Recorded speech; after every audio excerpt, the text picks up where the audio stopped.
Book 6 of the Meditations opens with something unusual, a confession.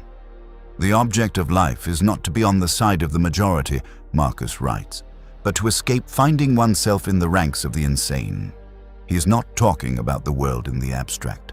He is talking about himself, about the pull he feels daily across decades of governing toward reactions he knows are beneath him: anger, impatience, the desire to punish, the satisfaction of contempt. Marcus Aurelius, philosopher king, wrote about anger because he struggled with it every day in the most powerful position in the world. The Stoic diagnosis of anger is precise and uncomfortable. Anger, they said, is always a judgment. It is never simply a feeling that arrives from outside and overwhelms you. It is a conclusion.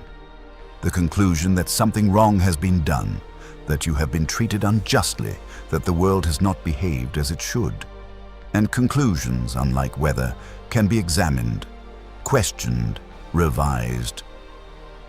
Marcus writes in Book 6, "How much more grievous are the consequences of anger than the causes of it."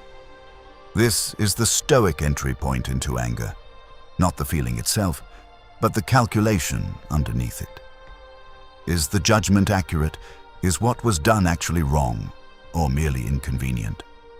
Is the suffering caused by your anger proportional to what provoked it? Usually the answer is no. He returns again and again in Book 6 to the person who has provoked him. "When you wake up in the morning," he writes, "tell yourself, I shall meet with meddling, ungrateful, arrogant, dishonest, jealous, and surly people." He has said this before, in Books 2 and 5. But here he goes somewhere different. Why are they like this? Because they do not know the difference between good and evil. They are acting from ignorance, not malice. They are doing what makes sense to them from inside the limited understanding they currently have. This is not naive. It does not mean accepting mistreatment or pretending bad behavior is good. It means understanding its source and finding in that understanding the beginning of something other than rage. You cannot be permanently angry at someone you genuinely understand. Anger requires a kind of blindness to the full humanity of its object. Understanding restores the sight. Here is what Marcus is describing, though he does not use these words. The gap. Between what happens and how you respond, there is always a moment. It may be very small, a fraction of a second in ordinary life, longer when you have trained yourself to find it. But it exists. And in that gap is where every choice about anger is actually made. The person who does not know the gap exists lives as though anger is automatic, as though the provocation and the response are the same event with no space between them. The Stoic practice is simply to find the gap, to make it larger, to use the moment between what happens and what you do with it to ask, is this anger accurate? Is it useful?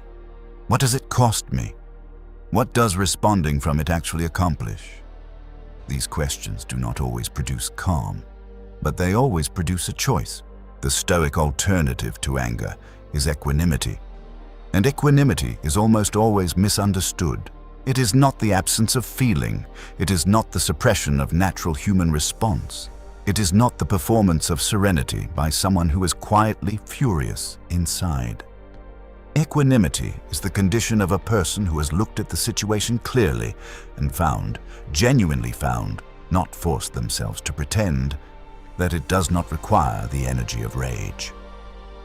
Marcus describes it this way: waste no more time arguing about what a good man should be.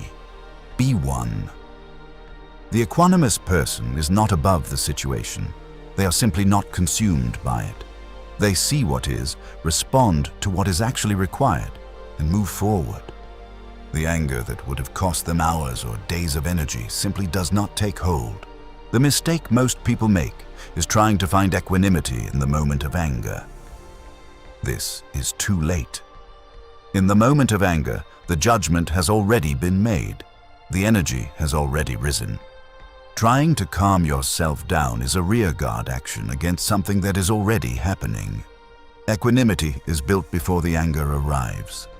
In the morning practice, in the quiet examination of what you actually believe about difficult people and difficult circumstances. In the daily, repeated act of asking, what is genuinely in my control here? What is actually being required of me? Marcus did this every morning. The meditations are the written record of that practice, of a man training himself daily to find the gap before it was needed, so that when the senator was incompetent, or the general was insubordinate, or the empire was ungrateful for everything he had sacrificed, the gap was already there, wide enough to step into. He got angry. He wrote about it honestly in the pages he never intended anyone to read.